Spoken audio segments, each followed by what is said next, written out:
You know that voice in your head that sometimes whispers, "What's the point?" Today, we're diving deep into the heart of self-destruction, but more importantly, the incredible journey back to choosing life. We'll explore the science behind healing, hear stories of transformation, and discover practical paths forward. With me is a trauma and recovery specialist who's going to help us understand this crucial topic.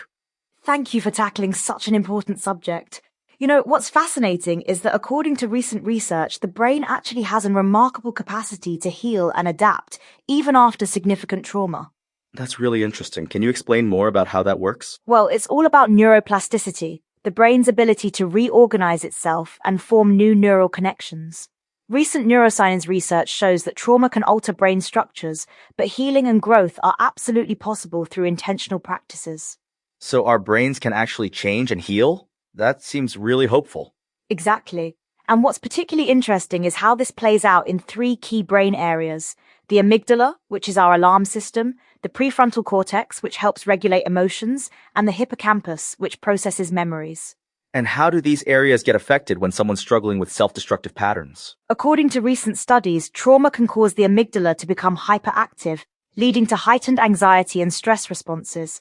The prefrontal cortex might become less effective at regulating emotions, and the hippocampus can actually shrink, affecting memory processing. That's pretty intense. It really shows how these aren't just emotional issues, but have real physical impacts on the brain. Absolutely. And this is why recent statistics are so concerning. According to the latest data, suicide rate reached their highest level since 1999, with over 6,000 deaths registered in 2023. Those numbers are heartbreaking. What are some of the warning signs people should watch for? Well, common signs include withdrawal from social interactions, notable changes in mood or personality, and consistent neglect of physical health. But it's important to note that these patterns often develop gradually. You know, it's interesting how society's approach to mental health has changed over the years. Yes, and that reminds me of something important. In the 90s, mental health wasn't something people openly talked about. There was no internet to connect with others feeling the same way, which led to intense isolation for many people. That must have made it so much harder for people to seek help. Exactly.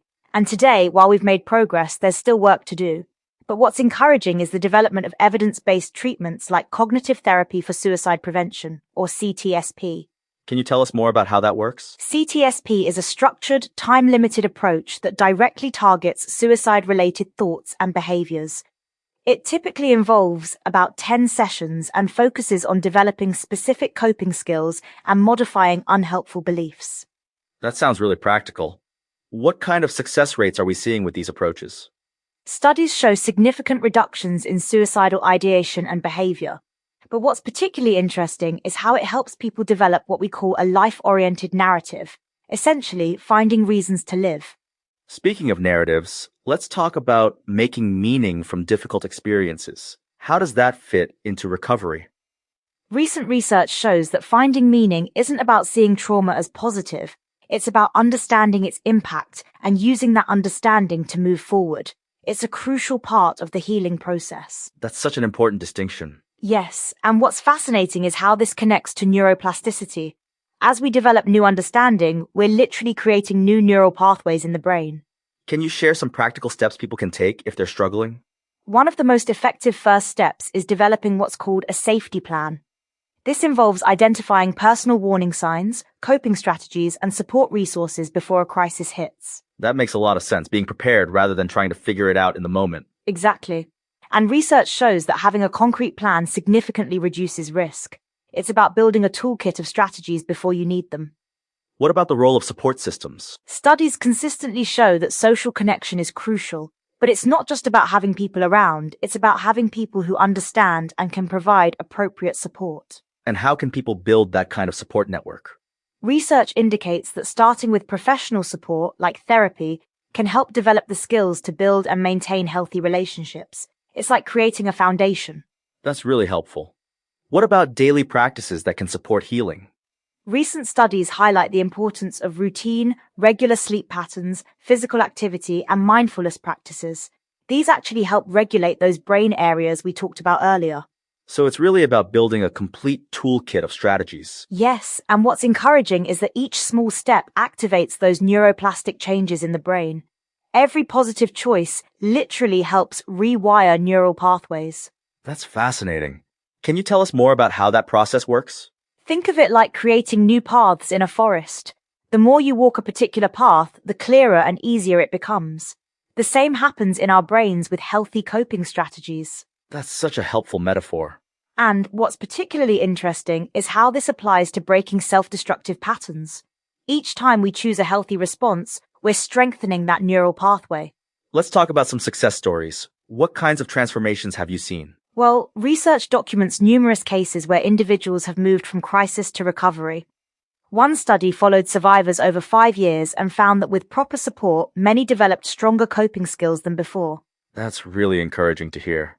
Yes, and what's particularly noteworthy is that many went on to help others, finding purpose in their experience while maintaining their own recovery. It really shows how healing is possible, doesn't it?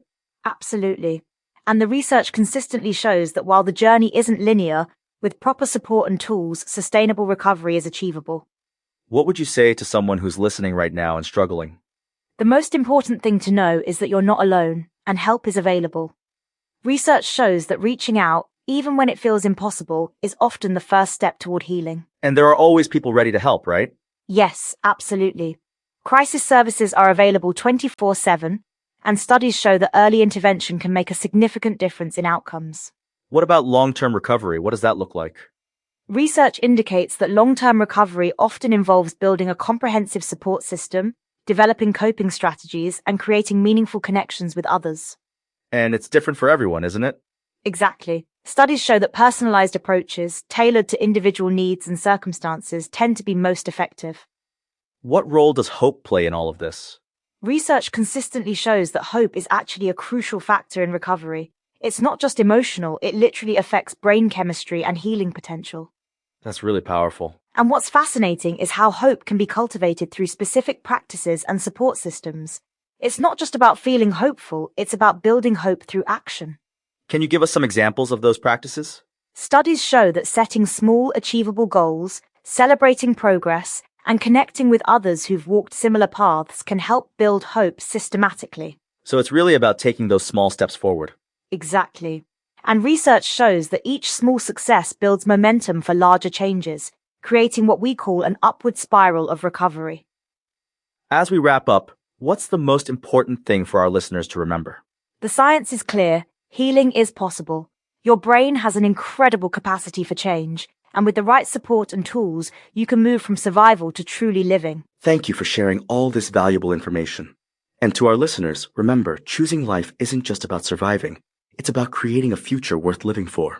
And every step you take toward healing, no matter how small, is rewiring your brain for recovery. You're not just choosing life, you're building it. That's a perfect note to end on. Thanks for joining.